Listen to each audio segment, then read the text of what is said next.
Good evening. Welcome to a People for Effective Government online event. My name is Jenny Darrell. Joining me in moderating this evening's forum is fellow board member Mark Kinney. Thank you all for joining us tonight. PEG is a nonprofit, Spokane-based, nonpartisan coalition. Our mission is to support bipartisan approaches to governing, which are fiscally responsible, ensure an adequate social safety net, and promote a civil society. We've been holding in-person forums and online events for over 2.5 years. The members of PEG are committed to changing the current political climate in which our two major parties have become increasingly polarized. Through these forums, we're working to encourage sincere and civil debate about the challenges that our nation faces and about effective solutions to those challenges. If you're finding these events helpful, please consider joining as a member or making a donation to PEG. We are a 501(c) nonprofit relying on membership dues and donations to cover our costs. Please visit our website at www.pegnow.org. This event is being videotaped and will be posted on our website in a week or two. As always, the views presented by our guest speakers are their own.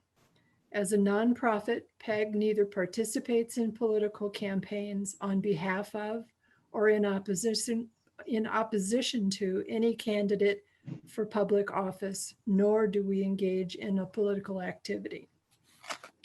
Our audience is encouraged to submit questions for our speaker using the Zoom Q&A feature. Please keep them brief so that we can get to as many questions as we have time. It is a great honor to introduce our speaker for this evening.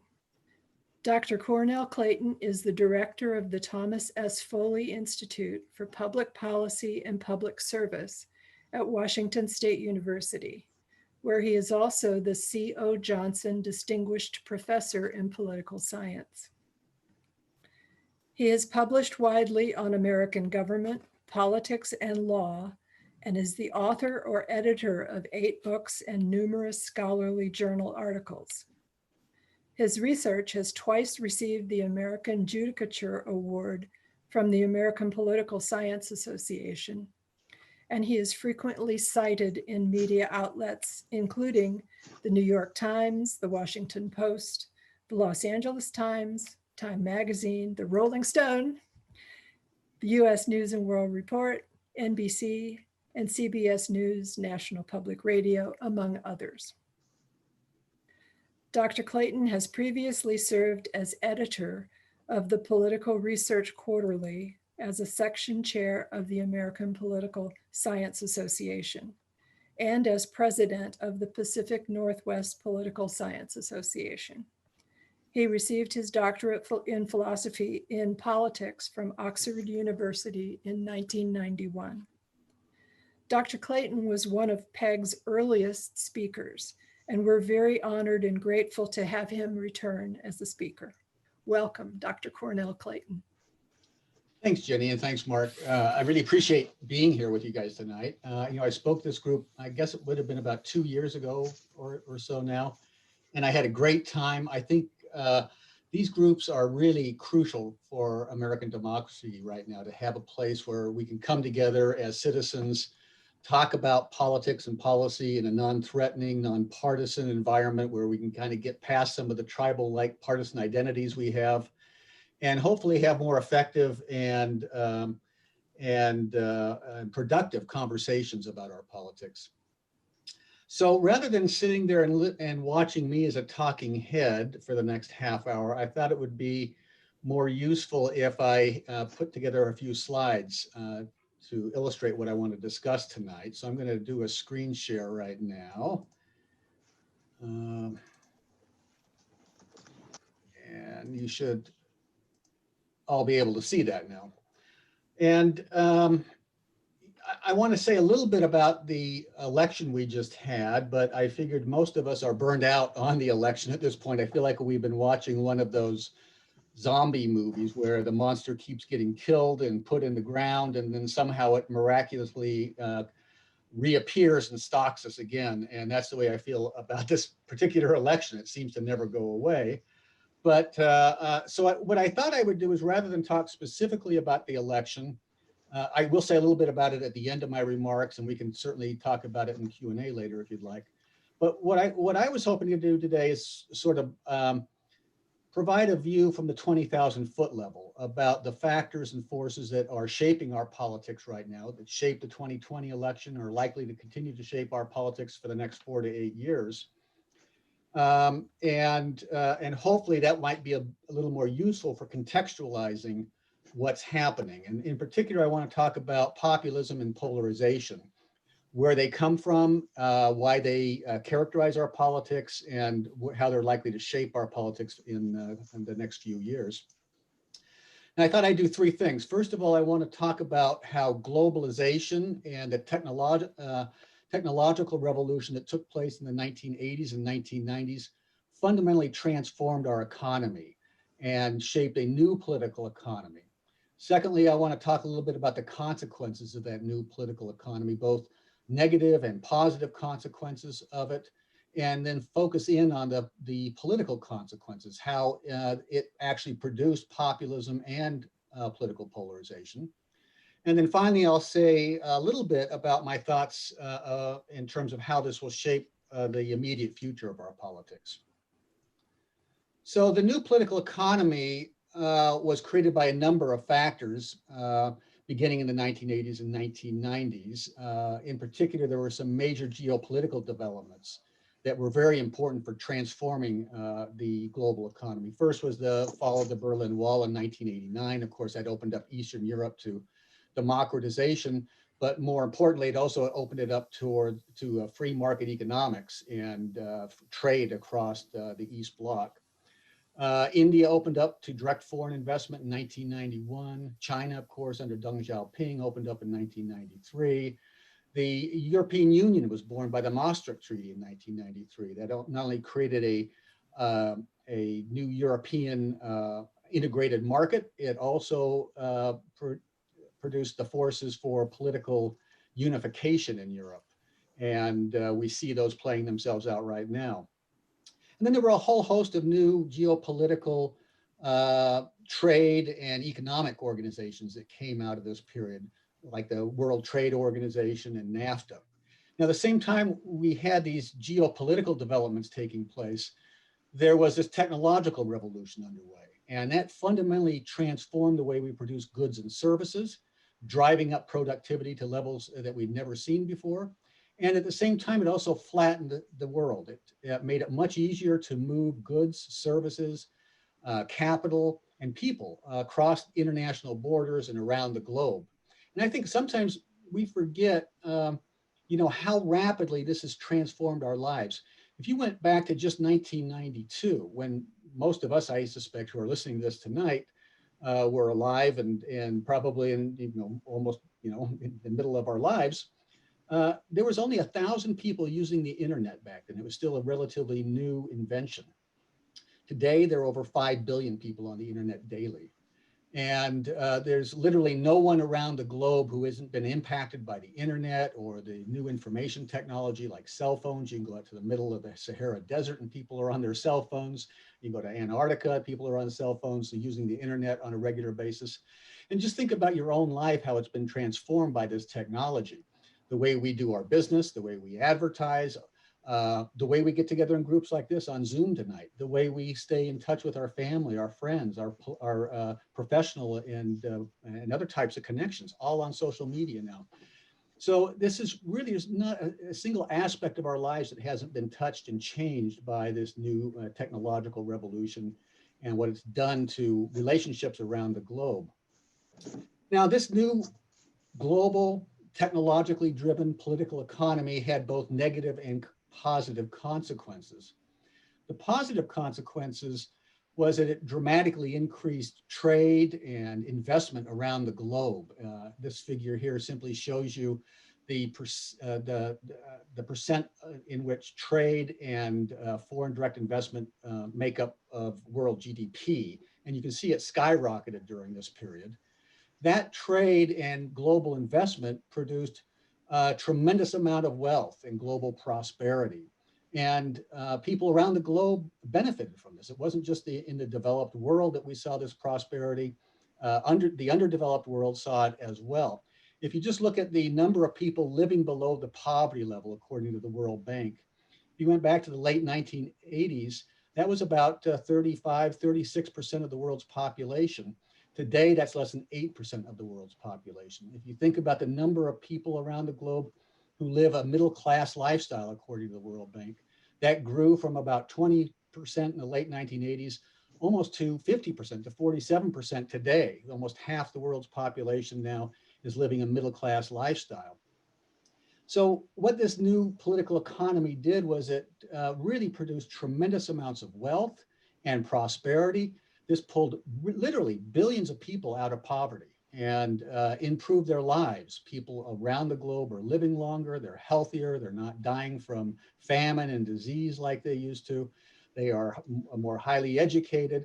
So in this sense, this new political economy has been an unmitigated success in lots of ways. But there were also some negative consequences of this new political economy. And probably the most important of these is the growth in inequality. The wealth and income both polarized to a degree we haven't seen since the first Gilded Age and the Industrial Revolution of the late 19th and early 20th centuries. So if you look today, just at the United States, for example, the top 1% of Americans own almost twice as much wealth as the bottom 90% of Americans. And I just want you to think about that level of inequality. If you look at CEO to worker pay ratios, it went from about 95 to 1 in 1990 to almost 300 to 1 today. So when you have that kind of level of inequality in a society, I want you to think about what that does to people's attitudes about whether we're all in this together and their trust in the institutions and how they're functioning and operating, and whether people feel like they're being treated fairly. A second negative consequence of the new political economy was it displaced workers and in fact displaced entire employment sectors in a way we haven't seen since the Industrial Revolution. I think a lot of Americans think that the United States is no longer a manufacturing country, that we somehow don't make things in this country any longer. And nothing could be further from the truth. We actually manufacture more today than we've ever manufactured. This figure here shows you manufacturing output in the United States in constant real dollars from 1947 through 2014. That red line there is manufacturing output, and you can see it's at an all-time high. We produce more in this country than we can ever consume in this country. At the same time, however, manufacturing employment is at an all-time low today, and that's what that blue line there is.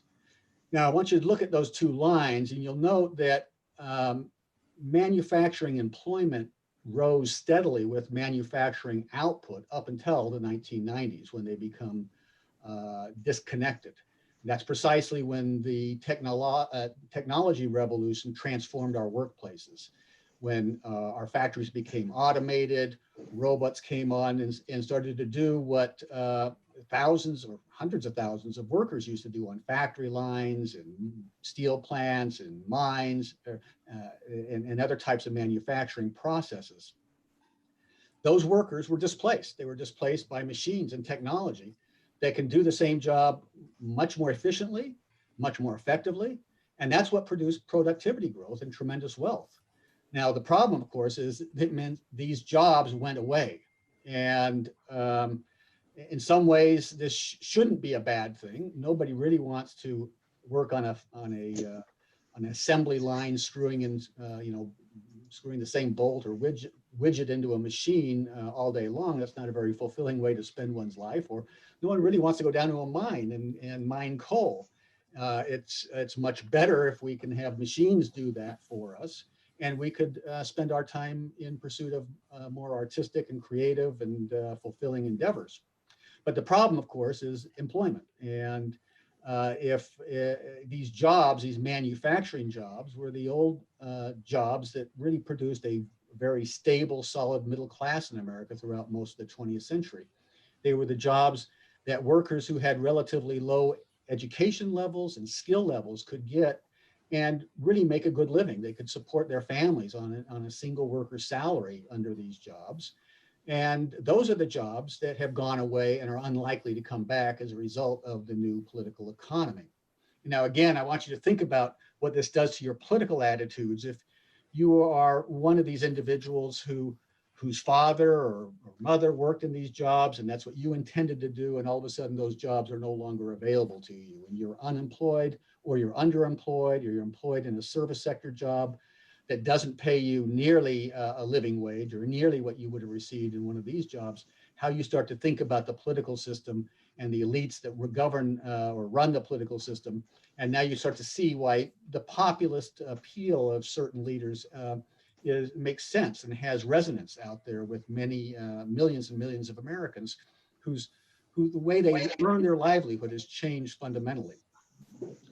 A third negative consequence of the new political economy is that the same forces that allow us to move goods and services and capital around the globe and across international borders also allows people to move around the globe and across international borders.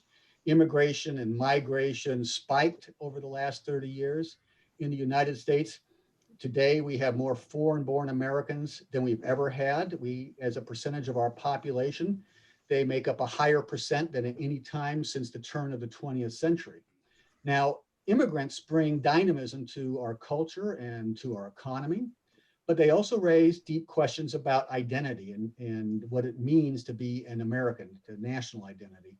And there are some groups in particular who feel like the changing complexion of the societies and communities they live within, it's a threat to their status and the way they think of themselves and their role as Americans. So all of these are some negative consequences of the new political economy, this dramatic growth in inequality, the displacement of workers in employment sectors, the anxieties created by demographic shifts, rapid demographic shifts. And one of the problems is that our existing institutions have not been very effective at meeting these challenges and addressing these problems in a way that makes people feel comfortable that that they're not losing out as a result of this new political economy. And what this has led to is a lack of trust or a decline in trust in our public institutions. So this figure shows you some data from the Gallup organization. They routinely ask Americans about their trust in our basic institutions. Political institutions like the Supreme Court or Congress or the presidency, business institutions, religious institutions, our educational institutions, our media institutions and newspapers, financial institutions like banks. And you can see from the 1970s through to today, the trust and confidence in these institutions has declined dramatically. This problem is particularly acute with younger people. And, I have the privilege of working with younger people every day, and I can see that they have become increasingly jaundiced about our institutions, in particular, some of our basic institutions. So if you simply ask the question, do you think it's essential to live in a country governed by democratic institutions? And you break the responses down based upon age cohort or generation, you get very different responses. So this is again from the World Values Survey where they asked specifically this question. And this top line, this dark heavy line here is the response of Americans to that question. And here you see those Americans who were born in the 1930s and 1940s, and 75% of them think that it's essential to live in a democracy. But if you look at the millennial generation and Generation Xers, those who were born after the 1980s, only about 30% think that democracy is essential any longer. They no longer have trust and confidence in democracy as the best way to govern. Same thing with respect to capitalism. If you look at the oldest generation of Americans, those who are 65 and over, about 60% of them have a very positive view of capitalism. If you look at the youngest generation, the millennial generation, only about 39% have a favorable view of capitalism. And in fact, almost as many have a favorable view of socialism as have a favorable view of free market capitalism. So we're getting this crisis in confidence in our basic institutions, and that is very fertile ground for the appeal of populists who argue that these elite-driven institutions is what's causing our problems. It's why people are suffering, why they don't have jobs, or the jobs they have aren't, they're not able to raise their families on, and they feel like they are not being treated fairly in the system. So let me turn now specifically to the political consequences created by this new political economy. And the first major political consequence is partisan polarization. Our elected elites are more polarized today than they've been at any time in more than 150 years. And the way I know that is because us political scientists, we don't have a lot to do. And a political scientist named Nolan McCarthy out of Columbia University and a group of researchers, they went back and did an analysis of every single roll call vote ever cast in the US Congress. On the basis of that analysis of roll call voting, they could place every single member who's ever served in Congress, both the House and the Senate, along a continuum of ideology from liberal to conservative based upon that member's voting record in the particular Congress. Now, using that data, they then were able to construct what we call a polarization index. The polarization index is basically you take the mean Republican and mean Democratic member in both chambers, and you look at how far apart they are ideologically. Maybe a better way to think about this, an easier way to think about this, is really this is a measure of whether or not there's bipartisan voting in Congress, whether Democrats will vote with Republicans and Republicans will vote with Democrats. And if you look at this figure, the higher up you are on this chart, the less likely you are to see bipartisanship. The further apart the mean members of the chamber, the mean Democrat and Republican member of the chamber are apart in their ideological views and their voting patterns. Now, this chart goes back to 1879. It covers every Congress from 1879 through 2015. And what you'll see is that both chambers, the red line here is the House of Representatives, the blue line is the US Senate. Both chambers are more polarized today than they have ever been since we've had these two particular political parties in the aftermath of the Civil War. You might note here in particular when the polarization starts to increase. It starts to increase in the 1960s and 70s, but it really starts to take off after the 1990s, and it grows exponentially since then. And we can talk about some of the factors. We can talk a little bit more about this in Q&A if you want, about what is driving this polarization. Certainly the realignment of Southern conservatives from the Democratic Party to the Republican Party that took place beginning in the 1960s and through the 1970s and 1980s played a major role in this, pushing the Republican Party to become a much more conservative party. And also the realignment of Northeastern liberals away from the Republican Party, we used to call these Rockefeller Republicans, into the Democratic Party, also pushed the Democratic Party in a more liberal direction during this same period. But what's really been driving political polarization is inequality. I hate to be Marxian about this, but we know that a good deal of politics is grounded in material well-being, how we feel about our material well-being, whether we think things are going well for us or not. And if you think things are not going well for us, that's when you become irritable and you start looking for people to blame, and that's when you start to get political polarization. So just to show you how closely inequality is to, and by the way, if you go back to this first figure here, that's the reason why political polarization was extremely high during the last Gilded Age and the Industrial Revolution around the turn of the 20th century, just like it is today, and why it was relatively low during the 1940s, 50s, and 60s when we had a relatively more egalitarian society in terms of the distribution of income and wealth in America. Just to show you how closely these two are connected, This red line in the second figure I'm showing you here, this red line here is again the House Polarization Index from 1947 through 2012. The blue line here is the Gini index. Now, for those of you not familiar with the Gini index, it's the standard measure of inequality in societies. We use it to measure across societies and within societies. Basically, what the Gini index is, if you are a 0 on the index, you have perfect equality in the distribution of income in that society. If you're a 1, you have perfect inequality. So if you're a 0, that means every citizen in that society has the same income. If you are a 1, it would mean that one citizen has all the income of that society. And that's how you measure inequality. So the higher you are on the Gini index, the more inequality, economic inequality you have. And you can see how closely inequality tracks political polarization. So our elected elites have become increasingly polarized. They're more polarized today than they've ever been. Now, there's a second question, that is about the level of polarization in the mass public. Are Americans just as polarized as our elected officials are? And for some time we weren't, but that has begun to change in the last 2 decades. So this is data from the Pew organization. They have a 10-point value questionnaire they ask of respondents every year.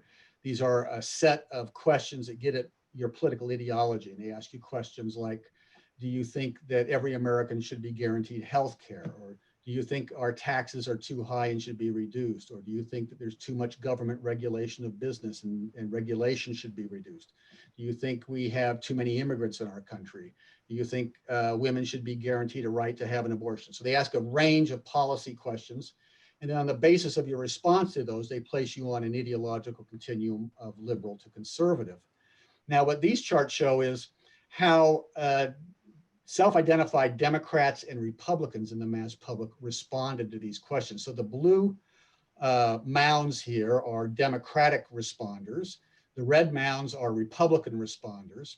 And the purple in between is simply where they overlap on policy. So you can see back in 1994, Democrats were in general more liberal. They were more to the left of Republicans who were more conservative. But the mean Democrat and the mean Republican were not really that far apart on most policy issues. In fact, there was a great deal of policy overlap where Americans agreed about policies. Look at what's happening in 2017.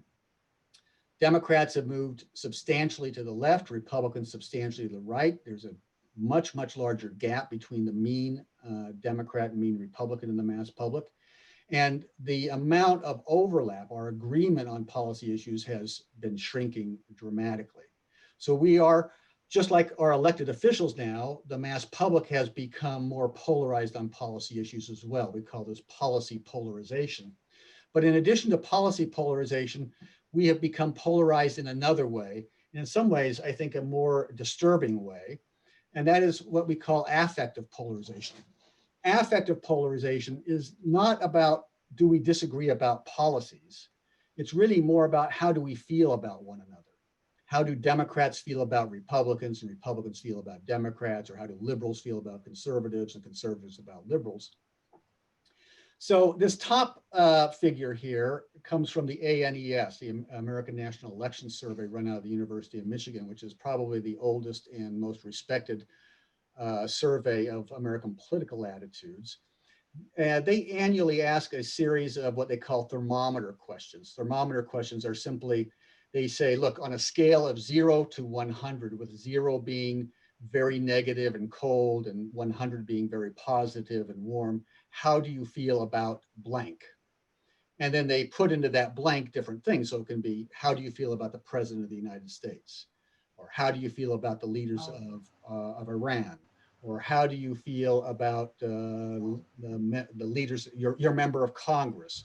Or how do you feel about your in-laws? How do you feel about your family? They once time asked, how do you feel about cockroaches? So they put all sorts of different questions in these this battery of thermometer questions.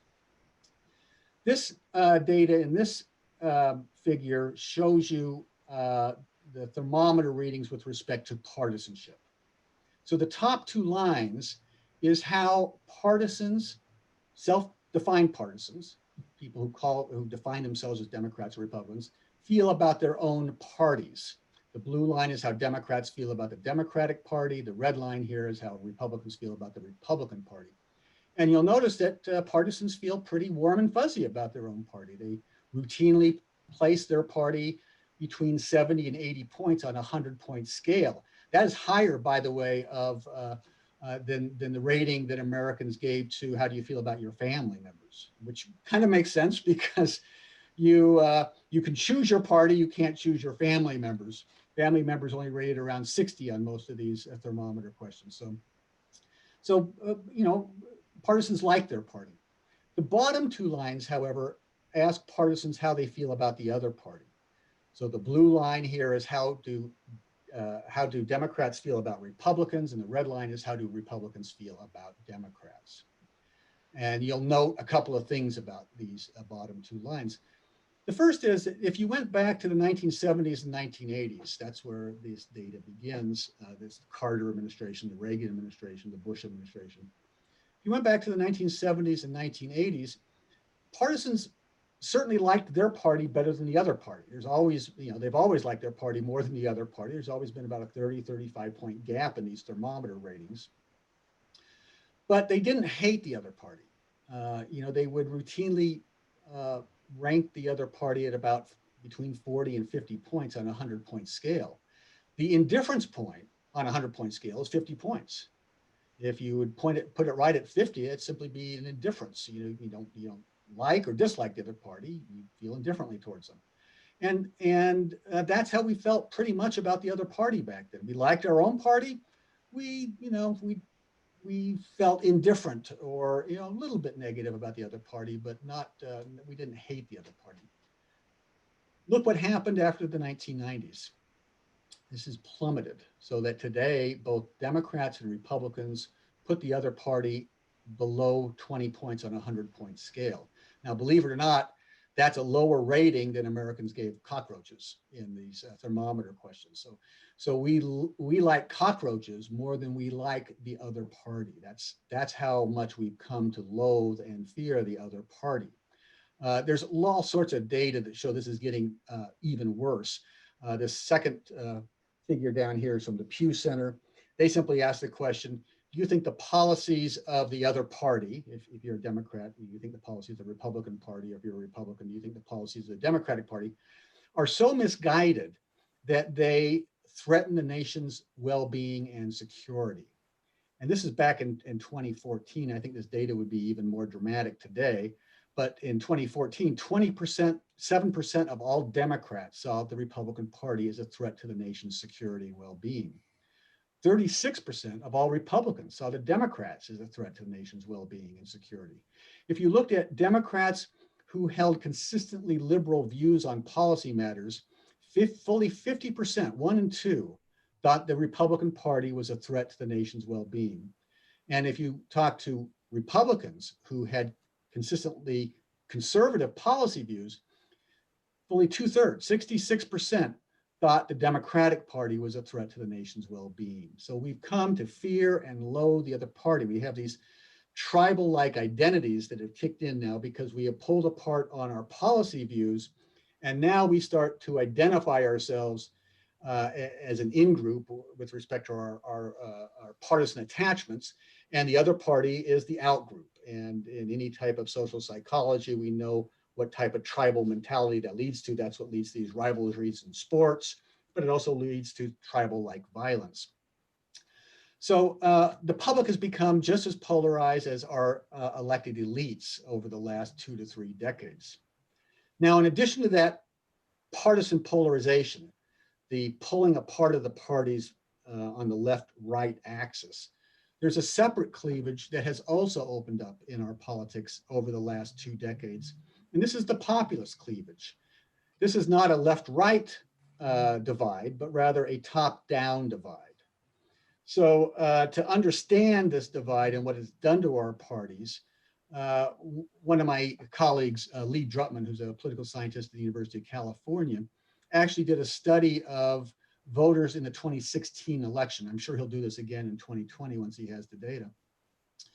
But in 2016, he simply mapped where voters fell, and the blue dots here represent people who voted for Hillary Clinton in 2016. The red dots, people who voted for Donald Trump in 2016, and the yellow dots are people who voted for a third party, mostly the libertarian candidates.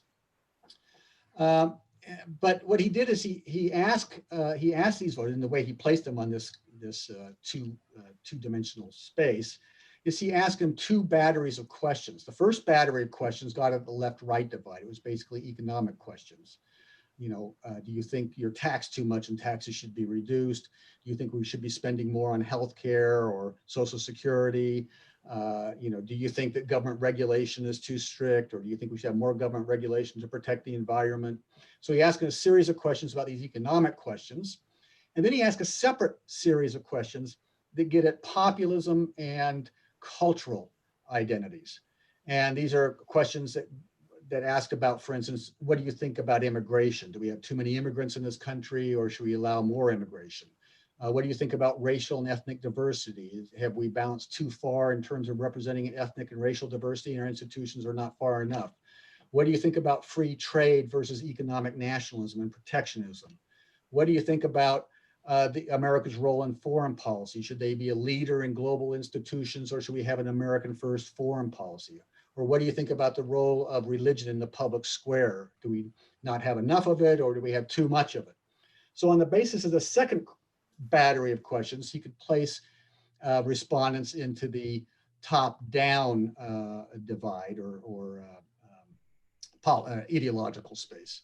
So based upon these two batteries of questions, he created this, again, two-dimensional ideological space. And what he found is about 44% of voters in the 2016 election held what we call consistently liberal views. They had relatively left of center views about economic issues. They wanted to see a little more spending on social welfare programs, on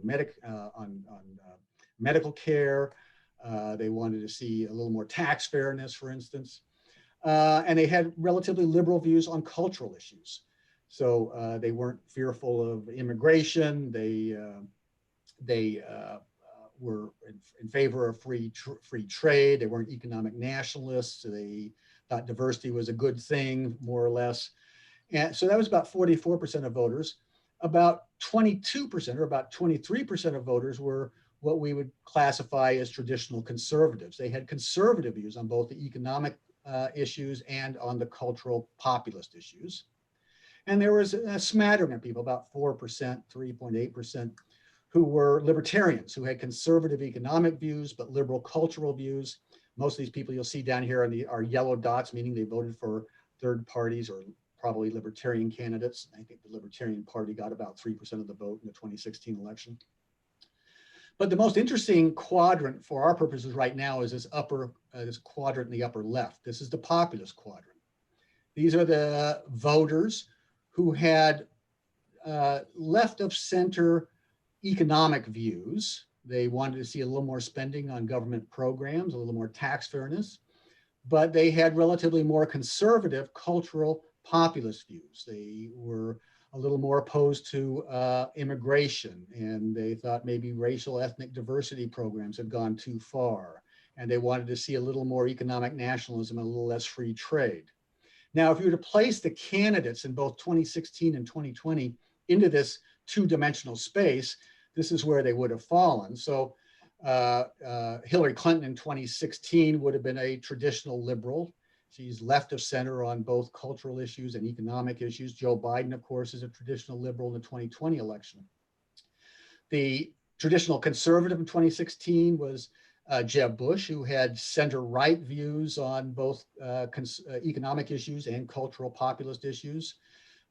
Someone like Governor Larry Hogan, who's the Republican governor of Maryland, and toyed with the idea of running against Trump in 2020, would be a similar figure today.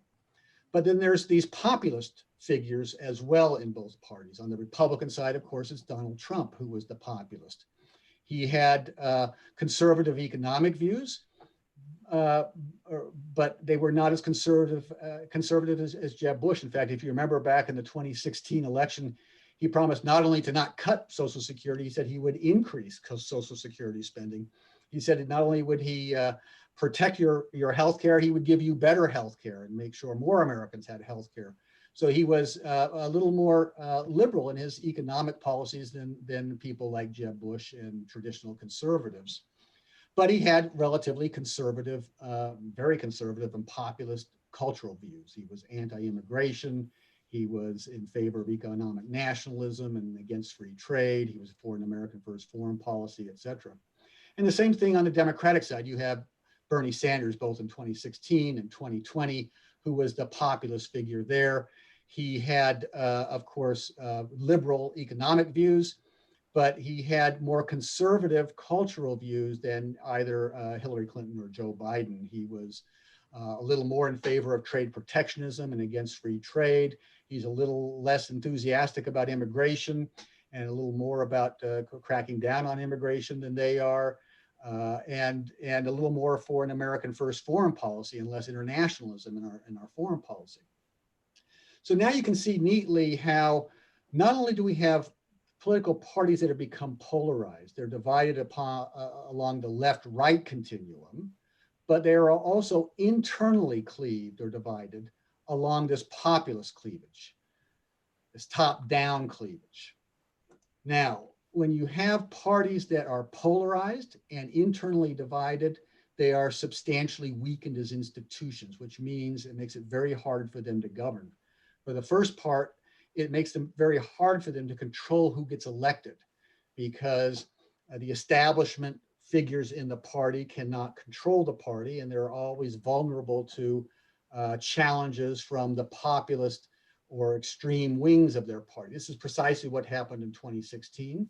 Donald Trump was considered an outsider. He was opposed by the party establishment.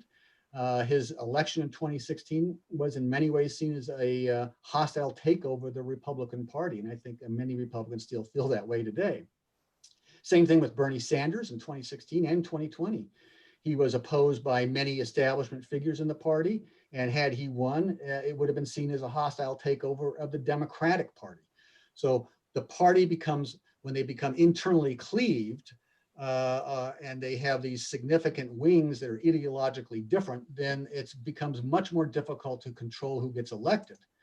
More importantly, it becomes much more difficult once you are elected to form centrist governing coalitions.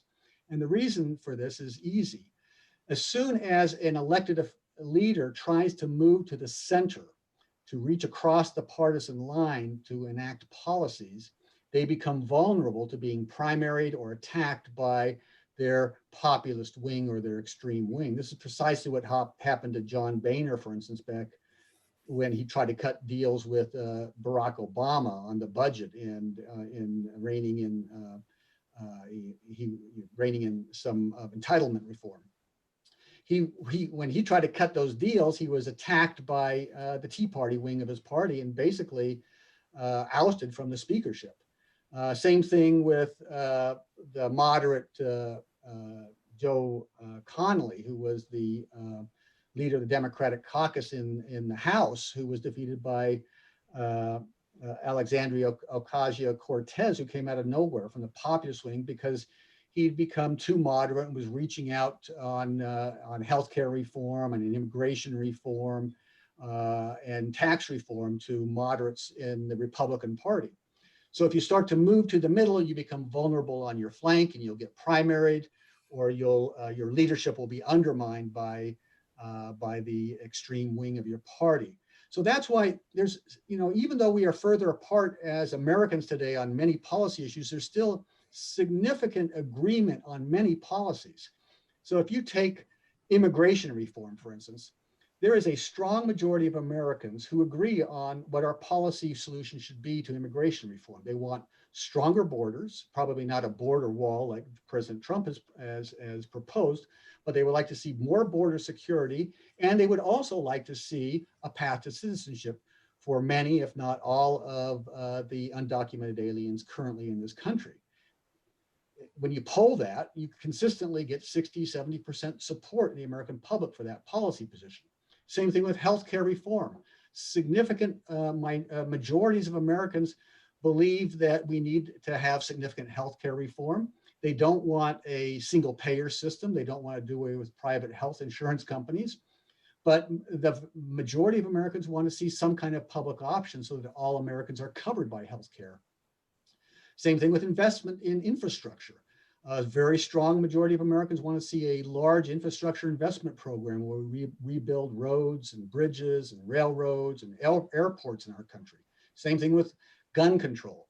There's a very strong majority of Americans who want to see some sensible gun control where you protect hunters' rights and the rights of law-abiding Americans to protect themselves, but you rein in some of the extreme weapons, assault weapons, for instance, on our streets, and do more to control who can buy these weapons.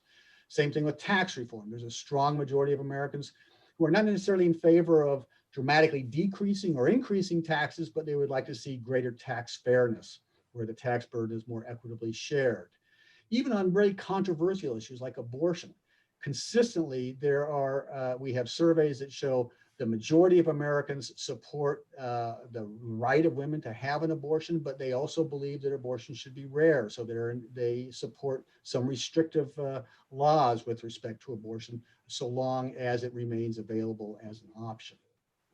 On all these issues, there's a strong majority of Americans who support them, but our leaders can't move to the middle to form bipartisan coalitions to pass these types of policies, because if they do, they undermine their own position within their parties. And that's the problem when you have these cross-cleaved political parties.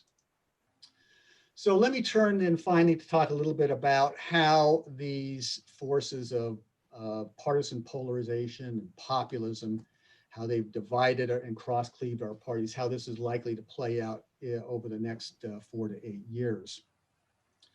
Well, the first thing to note is that partisan polarization is going to continue. It's not going to go away simply because we had an election. In fact, it's maybe will even get worse.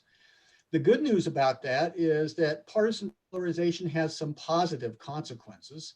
One of those is that it actually drives up political engagement, which makes perfect sense. If the parties agree on policies, there's no difference between the parties. It's easy to be apathetic about who gets elected. But if the parties have very different policy platforms and have very different visions of what direction America should head, then you become very excited and animated about your politics all of a sudden, and you become much more engaged in politics. So again, this is from the Pew Center. They asked a question during each presidential election: do you think it matters who wins the presidential election? If you went back to 2000, you can see only 50% of Americans thought it mattered who would win the presidential election in 2000. In the last presidential election, 83% of Americans thought it was very important who would win the presidential election. We're paying a lot more attention to our elections. We're contributing a lot more money. We think about campaign contributions from big corporations and dark money contributions, and there is a lot of that. But there's been a dramatic increase in the amount of small dollar donations ever since 2008 through our elections. Lots more people are contributing money to campaigns. And that's probably a good thing. That's a way people engage in politics. The voter turnout has been consistently going up over the last 2 decades as a result of partisan polarization. In this last election, we had roughly 66.5% of Americans turn out to vote. That's the highest voter turnout in over a century, since 1900, in fact, when William McKinley defeated William Jennings Bryan in the presidential election. So that's the good news about political polarization. It gets more Americans engaged in politics and voting. And from a democratic standpoint, that's a good thing. The bad news is that this continued partisan polarization means we will continue to see the same partisan dynamics in governing and elections that we've seen over the last 4 years. In fact, since 2008 and maybe even since 2000. That means we'll continue to see very close elections, and we are likely to continue to see divided government, where one party controls the White House and another party controls one or both chambers of Congress. And that oftentimes leads to policy deadlock, the inability of government to address crucial policy questions. You're likely to continue to see partisan obstructionism. It's a tactic in Congress, the McConnell strategy of governing. And the reason for this is because when you have a closely divided electorate that's highly polarized, then it's a rational strategy for politicians to not give the other side a policy victory or policy wins. And that way, in the next election, they can blame them for their failure and inability to govern. And hopefully they will get more votes as a result of that. And that's precisely the obstructionist strategy that's been pursued for at least the last 8 to 10 years. You are likely to continue to see base campaign strategies in the campaign where candidates don't try to reach out to moderate centrist voters, but rather try to energize and gin up their base. And the way you gin up and energize your base is by playing on their fear and their anger. And you do that by demonizing the other side and painting the other side as an existential threat to your values and to the country as a whole. So we're likely to continue to see all that kind of politics into the next 4 years and maybe even to the next 8 years, depending upon what happens in 2024. I think we are likely to see very dramatic and deep civil wars within the parties play themselves out over the next 4 to 8 years. This will gradually lead to some kind of broader partisan realignment. The critical question is going to be, I think, over at least the next 4 years, is the degree to which this populist up-down cleavage continues to displace the left-right cleavage as the primary divide in American politics. On the Republican side, the question is going to be is what is the Republican Party going to look like after Donald Trump? Donald Trump significantly transformed the policy makeup of the Republican Party, and it's unclear whether it will stick with that policy makeup or revert back to something more traditionally conservative. But if you think of just simply on questions of free trade, for instance, Donald Trump transformed the Republican Party from a free trade party to an economic nationalist party that's embraced trade tariffs. On deficits, he's transformed the party from a deficit hawk party to one that has embraced deficits and thought they were not a problem, especially when he passed his tax cut. Now, my sense is you'll probably see a lot of Republicans rediscover that deficits are a bad thing now that Democrats are in control, but we'll see. On immigration, he transformed the party from one that simply wanted stricter and tougher border control to one that became anti-immigrant and wanted to see dramatic reductions to the number of legal immigrants as well as illegal immigrants in our country. And that's something that the Republican Party had never really embraced before, especially the Chamber of Commerce style Republicans who want more immigrants in terms of a workforce in the United States. And in terms of foreign policy, he transformed the Republican Party from one that saw America's role as the global leader in global institutions and alliances to an American first foreign policy that eschews that role and wants to see it a more unilateralist foreign policy and one much less engaged in global politics and global affairs.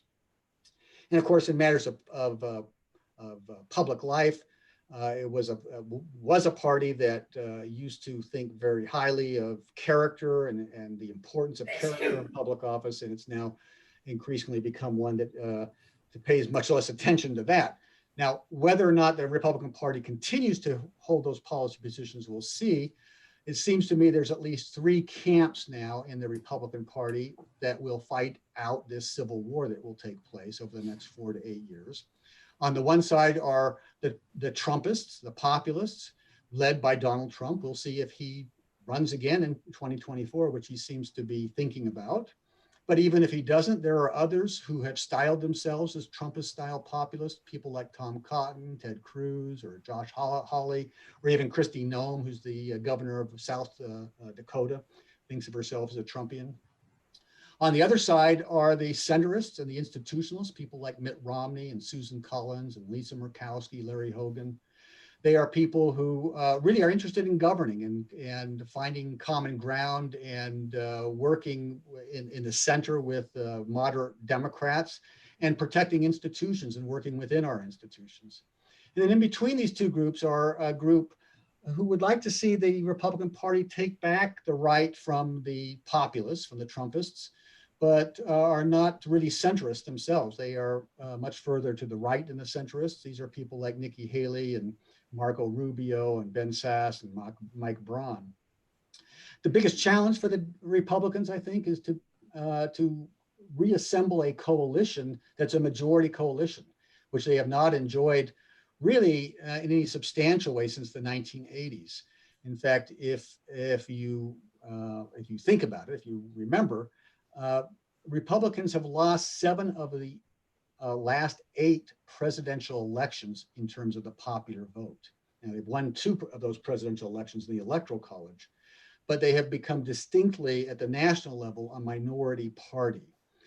They've been able to maintain their power because of our electoral institutions favor ruralist, less populated states, both in the Senate and the Electoral College, but they cannot sustain their positions in power and continue to be a minority party. So their real challenge is going to be to assemble a coalition that once again gives them a real majority like they had in the 1980s when Ronald Reagan was running and actually won popular election by substantial margins.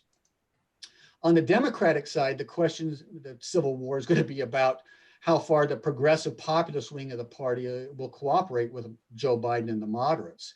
And you're going to see this Civil War play itself out on a number of policy terrains. In terms of healthcare, the progressives are going to want to see a Medicare for all bill passed, whereas the moderates are going to say, let's just fix Obamacare, maybe provide some kind of a public option for some Americans, maybe Americans over 55 years or older. In terms of energy and the environment, progressives are going to want to see something like a Green New Deal passed, whereas the moderates are going to say, well, let's take this much more incrementally. Let's rejoin the Paris Climate Accord, maybe go back and look at our emissions control regulations again. On tax reform, progressives are going to want a wealth tax. The moderates are going to say, let's just look at repealing some of the Trump tax cuts. On civil rights, progressives are going to propose a reparations bill for slavery. Whereas the moderates are going to say, we can't pass anything that ambitious. We should look at simply some more moderate reforms, particularly focusing on voting rights, probably. On immigration, the progressives are going to want to see a path to citizenship, maybe immediate citizenship for all the undocumented aliens currently in the country. Whereas the moderates are going to push for much more incremental reform, protecting the dreamers right away, and then maybe talking about some kind of pathway to citizenship for some of the undocumented aliens in the country. Because you're going to see that Civil War play itself on all of those policy terrains. Now, can Biden forge a moderate governing coalition? I'm not particularly holding my breath for this. I think it's doubtful given how divided, how polarized our parties are and how internally divided they are. But if anyone can do it, it's probably Joe Biden. He's got a number of personal characteristics that would help him in this direction. One is he is a party centrist. He's not an ideologue or a populist. He's an institutionalist who respects people and the processes. He's not going to go outside the institutional processes that channel debate and channel it in a constructive way. His entire life has been spent as a legislator, not an executive. So he's comfortable cutting deals and finding middle ground. He's worked well with Republicans in the past, particularly McConnell. He sees himself as a transitional figure, not a revolutionary leader. So he's much more likely to be moldable and bendable and finding middle ground. And I think finally, I think the close margins in the Senate, however the elections in Georgia turn out, has the potential to hand significant power to a handful of moderates on both the Republican and Democratic side. People like Romney, Collins, and Murkowski on the Republican side, and Manchin, Tester, and Coons on the Democratic side. They could play a significant role, and their votes could be crucial in terms of passing legislation if they choose to exercise it and form a bipartisan coalition. Now, there's some hope this might work in this direction. And we saw this week with the bipartisan group coming out with a proposal on COVID relief that so far the Democrats seem to have embraced, and we'll see if Mitch McConnell embraces it.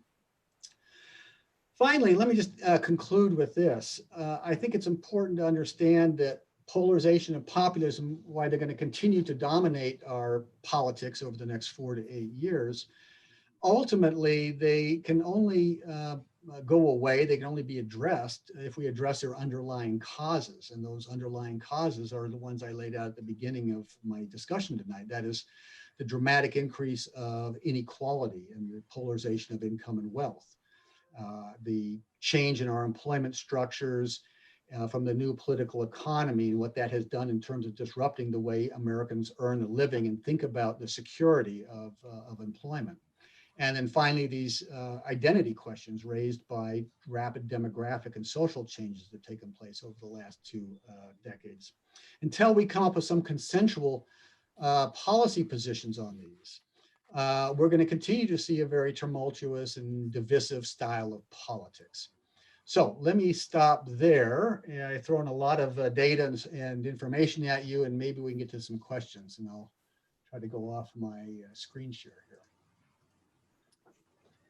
Okay, well, we do have some questions coming in. Mark, do you want to start that off?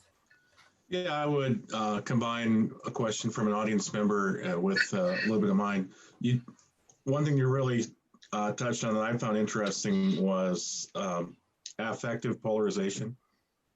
And the questioner asks if the data will show when post-2016 data is thrown in, if that's increased. And my question is, what do you think the primary drivers are of affective polarization? Yeah, so it's a great question. I think certainly the affective polarization is getting worse, not better. I think Donald Trump he certainly is not he didn't start affective polarization. It was there long before him, but he's exacerbated it. And the way he's campaigned and the way he's governed, he has appealed to all of the tribal divisions in our politics on a very consistent way. So I think that's exacerbated affective polarization. The primary drivers of affective polarization is the degree to which our various social identities have come to overlap our partisan identities. So the fact that our partisanship has increasingly become sorted along with other social identities. For instance, the urban-rural divide, the racial divide, the fact that the Democratic Party is now largely an urban party, the Republican Party largely a rural party. The Democratic Party is increasingly a party with a great deal of ethnic and racial diversity. The Republican Party increasingly became a dominantly white party. There is a gender divide. There's an education divide that is kicking in. So that if you are, especially amongst whites, if you are a white with college education or more, you're more likely to be a Democrat. If you have less than a college education, you're more likely to be a Republican voter. Religion. So if you are religious, it doesn't matter what religion you are, whether it's Catholic, Jewish, Protestant.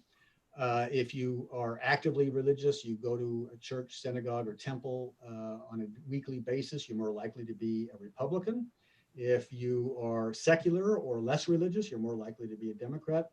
So the more these social identities overlap with our partisan identities, the more we become tribal-like. We begin to see each other in terms of in-groups and out-groups. And we know from social psychology what that does. And that's when we start to perceive the other side as a threat and as something to be feared and disliked. Thank you. Very interesting. Kenny, do you have a question? We have several from the audience. Why is there an uptick of manufacturing employment since 2010 in one of your early graphs? That's a good question. It's a very small uptick, I'll say. Yeah. I suspect that had to do with the recovery from the Great Recession.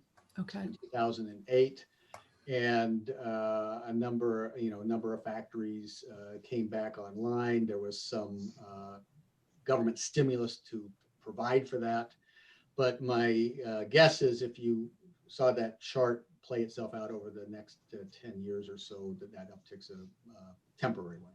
Okay, thanks. So in that vein, another questioner asks, the polls were off, in the 2020 election, way off in some cases, and they ask, how do we know the survey data that you presented tonight is accurate? Could there be some inaccuracy in that or some bias perhaps? Yeah, and again, a good question. And so let me, so the polling data question is an interesting question, because in the end, the polls were actually not that far off, the national polls. So the national polls were actually quite accurate. True. If you look at the 10 national tracking polls, the average of them said that Biden would win by something between 5 and 6 percentage points. He's going to be pretty close to that in the end. So the national polls were pretty accurate. The state by state polls, some were accurate, some were not. Some like Georgia was extremely accurate. Some of the others like Iowa were off. Florida was obviously off. Pennsylvania, Michigan, they seem to be fairly accurate. So the first thing I'll note is the polls weren't as bad as many people thought at first. There is some problem right now with the polls, and I think it has to do, if you look at where the polls were inaccurate, these state by state polls, and the same thing in 2016, where they were inaccurate is they were underestimating the amount of Republican support in certain states. And there was a systematic error. So it's systematically underestimating Republican support in certain states. And there's a big debate amongst political pollsters right now about why that's the case.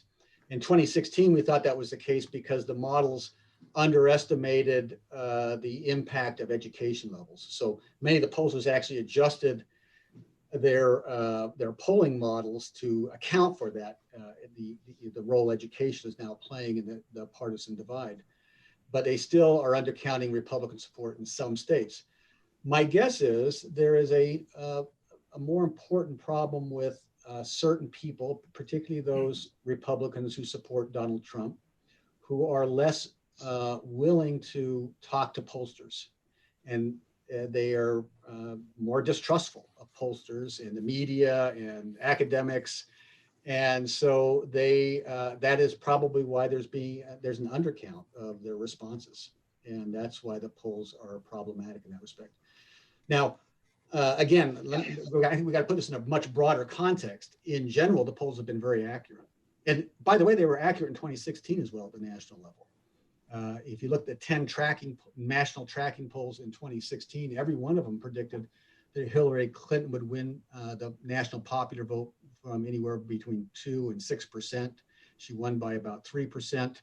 And that was within the margin of error of all those polls. There was only a single poll, one, that predicted Donald Trump would win the popular vote. That was the LA Times poll. And they were the only one that was wrong. It was outside their margin of error. Now, of course, again, what the polls didn't catch is in some of those key states, there was a very, very close election, and they underestimated Republican support. A couple of things. Again, when you have a very, very close election like that, polls don't tell you who's going to win. They have a margin of error. And every time these margins of error are within 3 to 5 percentage points in either way. And so even in these problematic states where we see that Republican vote is being underestimated, in most of the cases, these polls are within their margins of error. And so that's part of this, is educating people about how you read polls and not thinking about polls the way the pundits do, that they simply predict who's going to win the election. They tell you some probability about where voters' attitudes are at a given moment in time. Thank you. Jenny? One of our audience members asks, where do evangelical Christians fit in the mix of populists and conservatives, in your opinion? Or do you have a sense of that? Well, so the evangelicals, if you went back to the 1960s, the majority of evangelicals, the vast majority of them, voted Democratic. And beginning in the 1980s, the Republican Party brought them into their electoral coalition under Ronald Reagan. And so they have been really the heart of the new right Republican coalition since the 1980s. So in that sense, they're not populist. I think there's probably some degree of overlap between some in the evangelical community and some populists, especially Trump supporters. And this might be a growing number of people who overlap these two camps. But I think they are certainly distinct groups. You can be an evangelical and not a populist. You can be a populist and not an evangelical. But I think increasingly there is a large number who overlap those. Thank you. Mark? Well, this is just curiosity from my personal perspective. I'm a native South Dakotan, and I noticed that you included the governor of South Dakota, Kristi Noem, in the Trump column, which I think is pretty accurate. But and I think she is positioning herself for national ambition. Do you have any thoughts on that? Well, I think she is too. I think you're smart. Yeah, I mean, I think that's the only way you can really read what she's been doing in recent months. I think she's ambitious. I think she sees a niche in that Trumpist wing of the party. She's an attractive female candidate who could play to that wing of the party. Nikki Haley is the other, I think, prominent woman in the Republican Party who has national ambitions right now. But she's not as Trumpist as Kristi Noem is. So. Well, good. You just answered another question a questioner had about if Nikki Haley had, he or she, I guess it was he, thought that she was more of a centrist than she is now. Do you think there has been some transformation with her? She's been a very, in my view, a very good politician. She has stayed on the right side of Donald Trump, was able to negotiate that, is still popular with the Trump wing of the party. But I think she's much more moderate and not populist in most of her policy views as Donald Trump is, certainly, and many of the others in the Trump wings, people like Ted Cruz and Josh Hawley and others.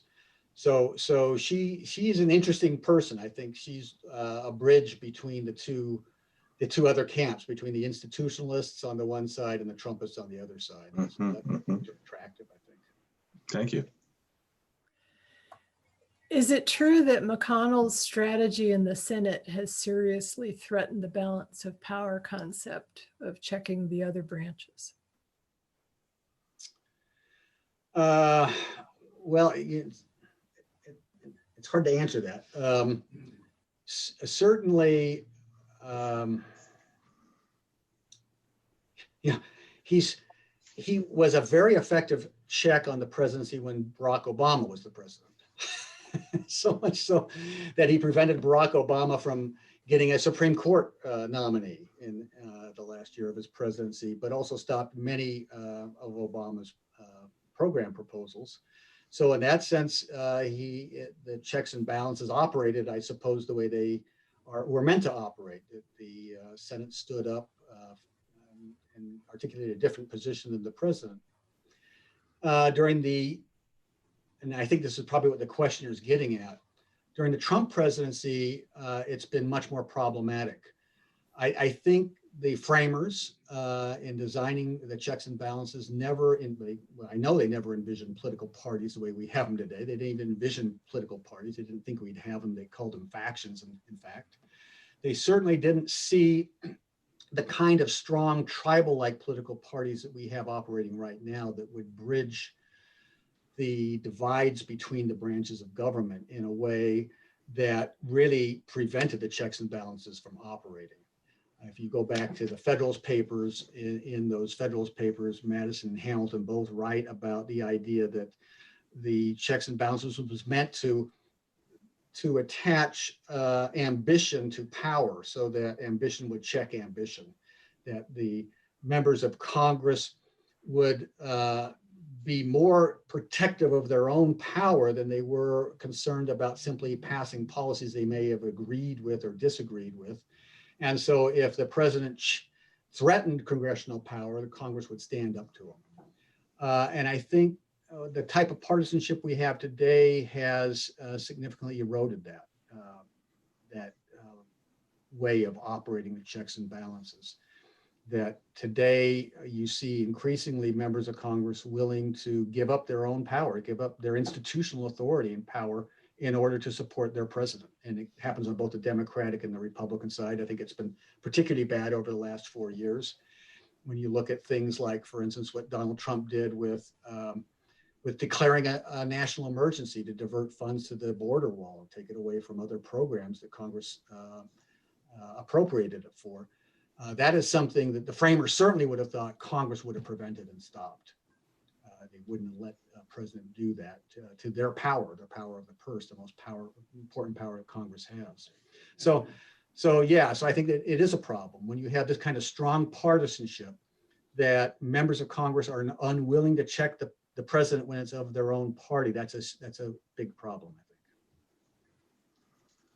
Another question from the audience. I'll combine two questions from him. I'll start with the last one, actually. How do you get a common sense of facts so that we can have a conversation? So I guess it would be, is there such a thing as objective truth anymore? And then in his first question, he expands and says, what do you think about the public's ability to ignore empirical evidence and simply accept whatever their preferred candidate says?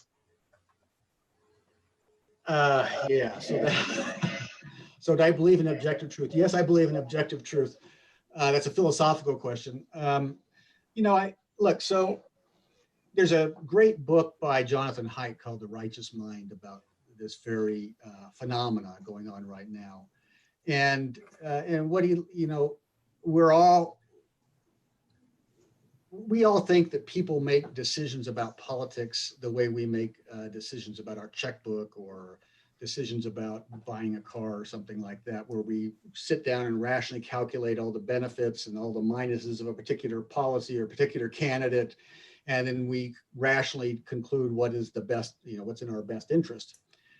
And all of the social psychology, political psychology data tell us that's not how Americans or anyone really makes political choices.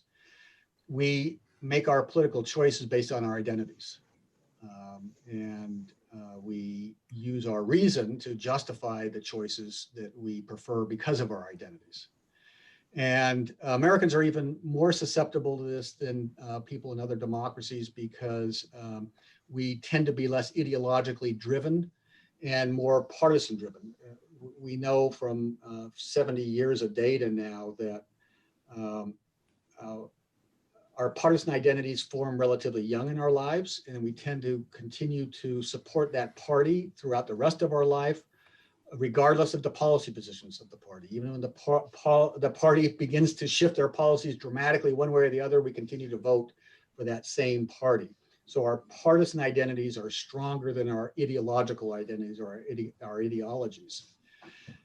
When you have a highly polarized system like we have right now, you have, again, this tribal-like identity, form of partisan identity that's set in, and it's overlapping our other social identities. I think it's asking too much to ask people to think about politics from some detached, objective view.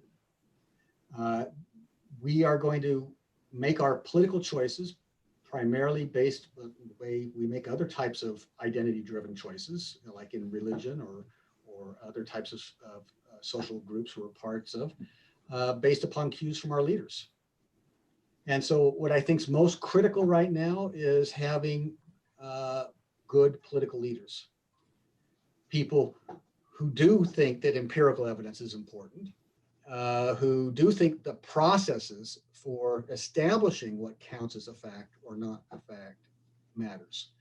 So if you think about a lot of our institutions, if you think about the academic institution, we have a peer review process that we go through to weed out the arbitrary biases and prejudices which we all have, and the motivated reasoning we all engage in. But, if I have a particular pet academic theory that I want to see published, I'm likely to, to try to bend some of the data to support that theory. And that's precisely where we have a peer review process we go through before we get published. It weeds out those biases and prejudices. If you look at the courtroom, it's designed so we only allow in certain types of evidence, and that evidence can be challenged in an objective fashion by the other side. That's a process that's aimed at weeding out these biases and prejudices and motivated reasoning, which we all bring with us into the process. If you look at the way Congress designs itself and the committee process and the rules that they usually under regular procedure adopt, it's aimed at sorting out so that we only get good evidence, we get good information, and we weed out biased and prejudiced information.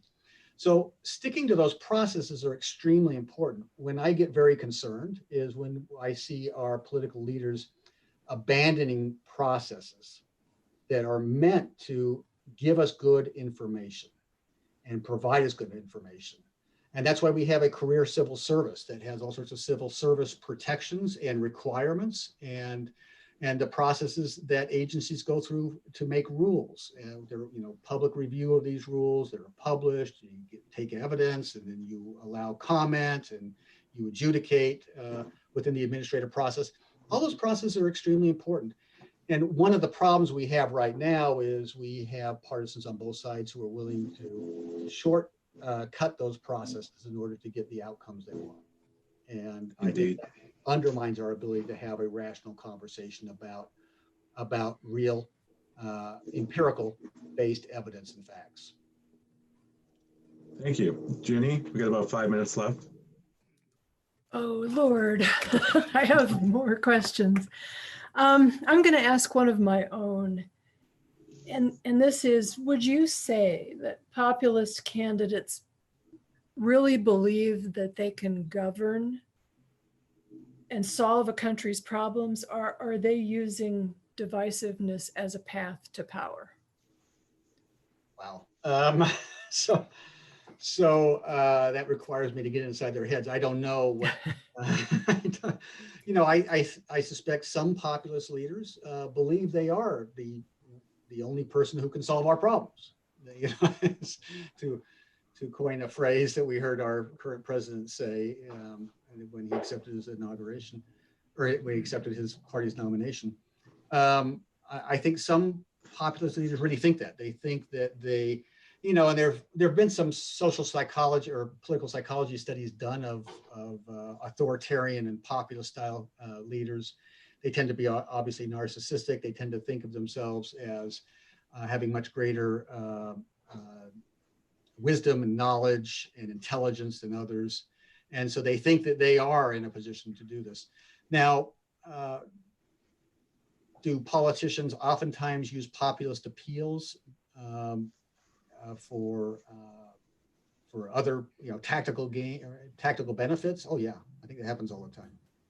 And I have no way of saying which ones are authentic populist appeals, who's an authentic populist and who's not an authentic populist.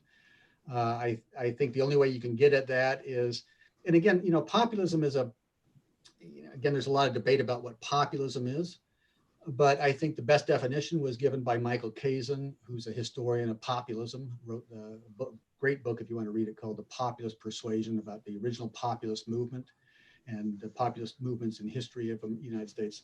He said, really what populism is, it's a style of politics and a style of discourse that sees politics as as an either or black and white proposition. There's no gray.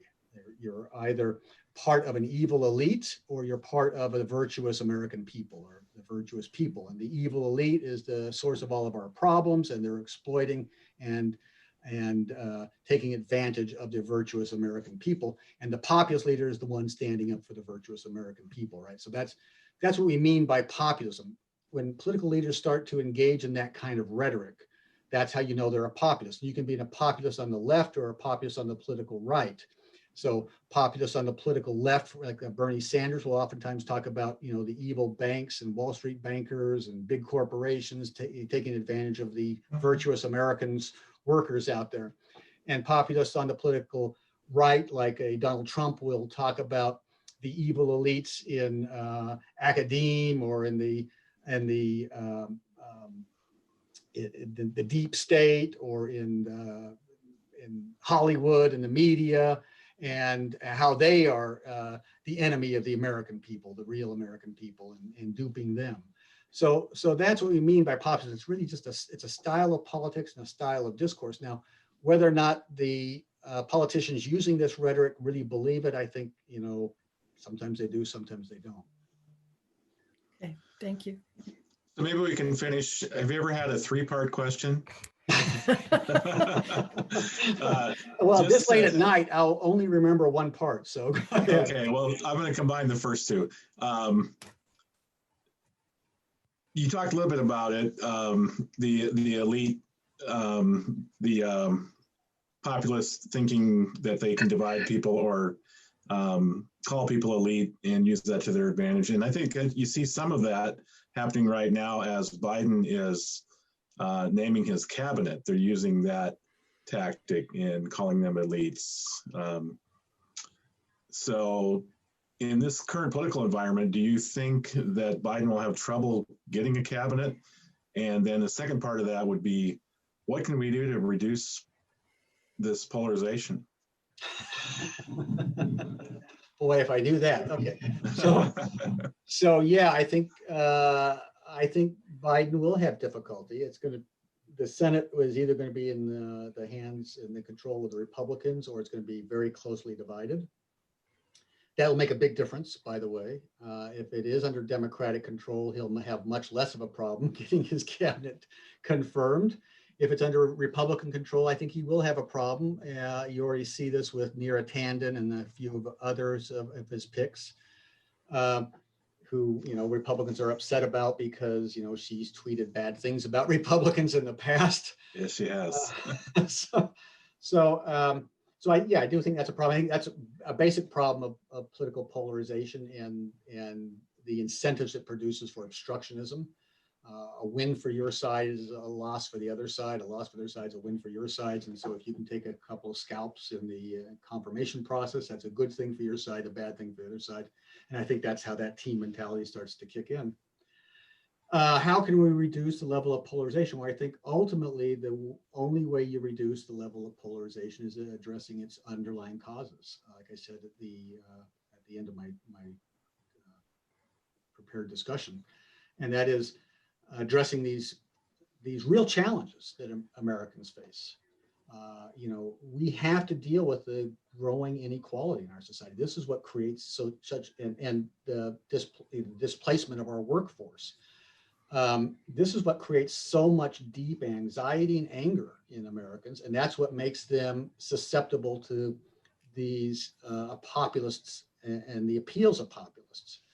I think until we address the question of this anxiety about the changing complexion and demographics in America and what that does to the idea of American identity, what is it? Should we think about immigrants in America and our nation?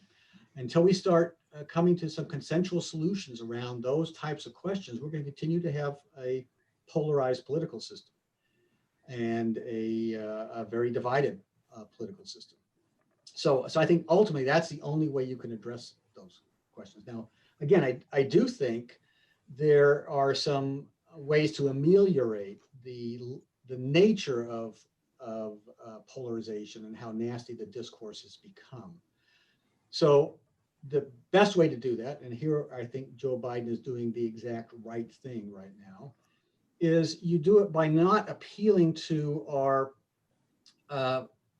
the identities that divide us. You don't appeal to, Christians or to rural Americans or to urban Americans or to whites or to blacks or to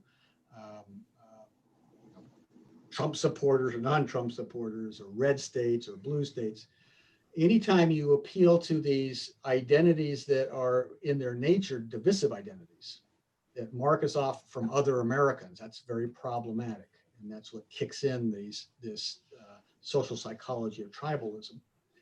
And what you want are political leaders who increasingly appeal to our bridging identities, the identities that hold us all together. The fact that we're all Americans, the fact that we all hold certain values together, like the values of the equality of us all, the belief in freedom, the belief in the dignity of the individual, the belief in the unique and special role of the United States in world history. And those are the types of identities you want our political leaders to be appealing to. And the more they can do that, the less they can always appeal to these divisive identities that we have, the better off we will be in our discourse, and the more likely we are to solve these underlying problems. The more likely we are to listen to each other in a way that we can form consensus about how to address the problems of inequality, the problems of employment displacement, the problems of a sense of identity crisis. So that's the best advice I can give. Sorry, I don't have something better. No, excellent answer. Jenny, shall we leave it there, or do you have another question? No, I think that is the perfect place to leave it. That was a wonderful statement, so I appreciate that greatly. And on behalf of PEG, please accept our gratitude to you, Dr. Clayton, for this important discussion. And thank you to the audience for joining us. We hope that you'll join us again soon. Our next forum will be January the 26th with Dr. Grant Forsyth, who is the chief economist with Avista. He's going to address his perspectives on post-pandemic economy in the US and globally. A video of tonight's event will be posted on our website. Again, that's www.pegnow.org, and that should be up within a week or two. Thank you all very much, Dr. Cornell Clayton, and to our audience, and we wish you a very good night. Thanks for having me. I enjoyed it. Thank you. Hey, Dr. Clayton, before you leave, would you answer